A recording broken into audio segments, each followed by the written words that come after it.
Binge drinking is drinking a large amount of alcohol in a short period of time. Which of these are a result of binge drinking?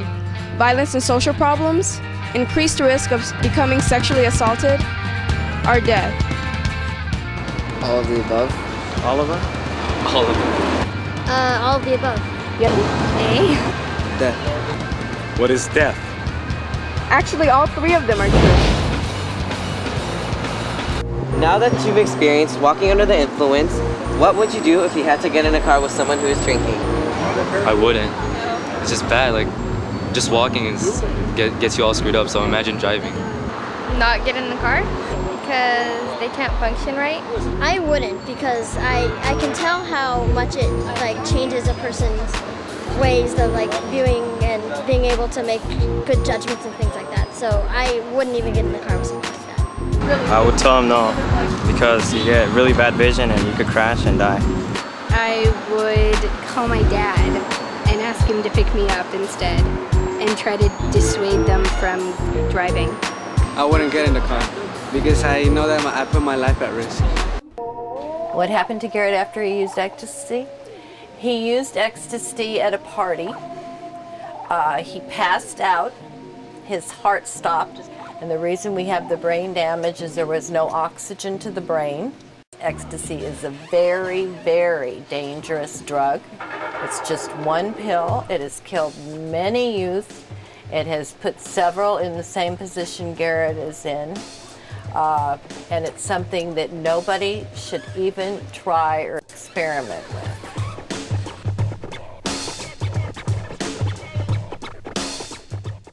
Garrett was always an outstanding student and a top athlete.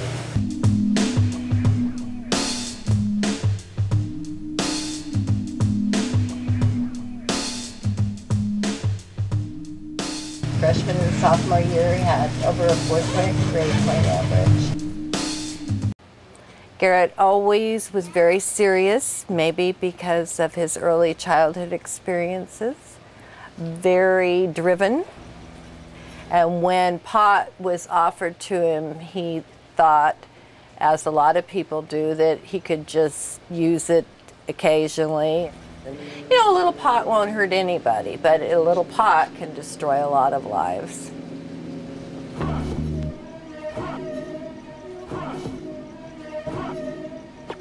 What are the long-term effects? The long-term effects are we take one day at a time. He goes to a place called High Hopes in Orange County that specializes in brain damage, and he goes to Villa Esperanza Adult Care 3 mornings a week, and they work with him. And he goes to Cal State LA for speech therapy, and he goes to a doctor who does biofeedback. And between all those things, we've seen some progress, and we're hoping he'll progress, but it's not the life any youth would choose for themselves. And somehow young adults and young teenagers think that they're invincible and nothing will happen to them. And this is what happened to this young man.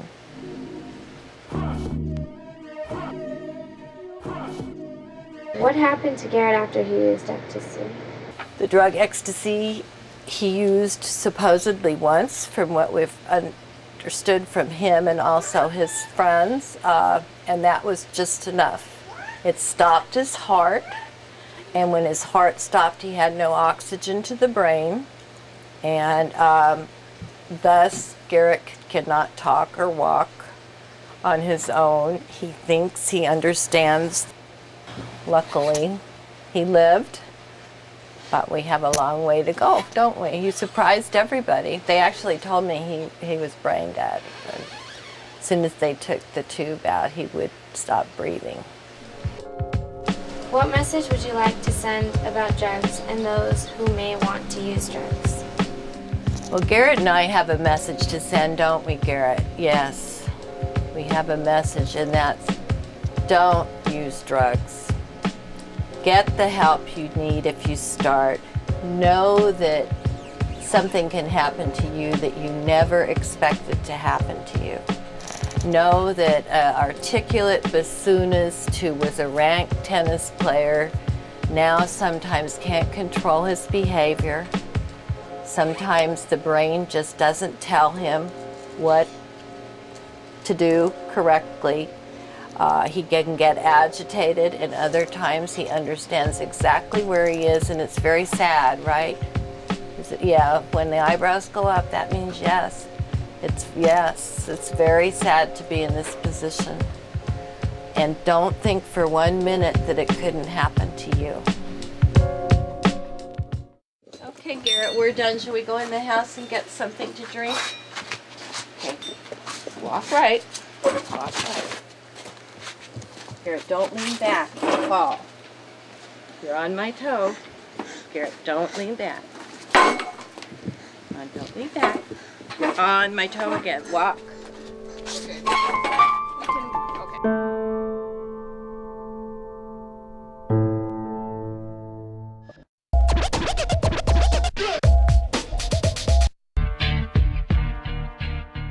When teens are trying to get other teens to do alcohol or drugs, what do they say?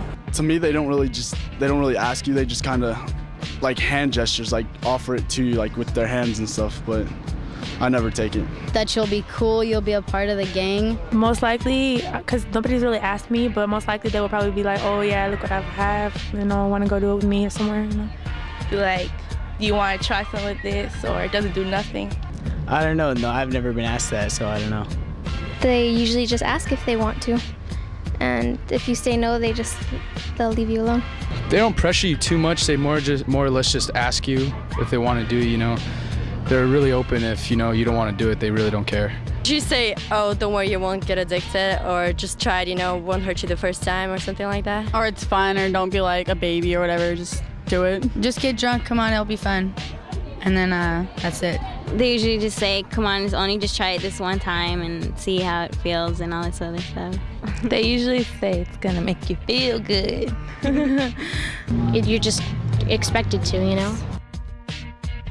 Telling them it's not cool and that they shouldn't do that.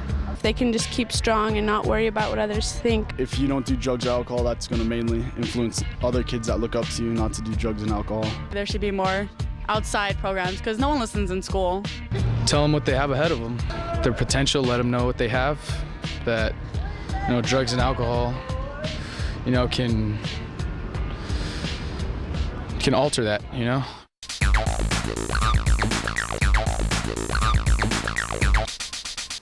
Hi, I'm Crystal Rochelle, and today our topic that we're talking about is why teens are afraid to speak up against drug use. Maybe it's because they feel like if they speak up, they're going to be rejected or they won't fit in. Maybe it's because they're afraid they might sound like they're bugging their friends or being annoying or something like that.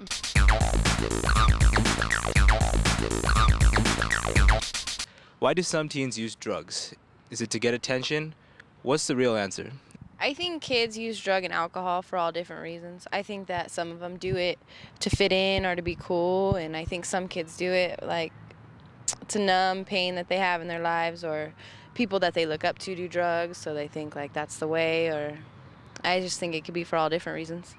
Yeah, I agree with that. It's in my opinion, it's more of a combination of reasons. In high school, I did it just because all my friends did it, and I was rebellious.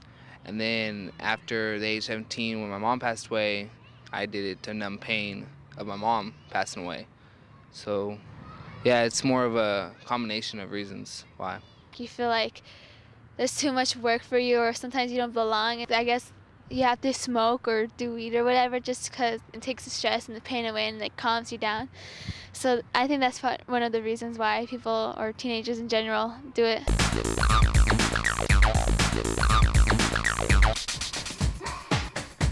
Methamphetamine is often made with ingredients like battery acid and drain cleaner. Meth causes heart attacks, strokes, and serious brain damage. It can ruin your future. Thank you for joining us. We hope that this show gives you something to think about. Please know that there is always someone you could talk to.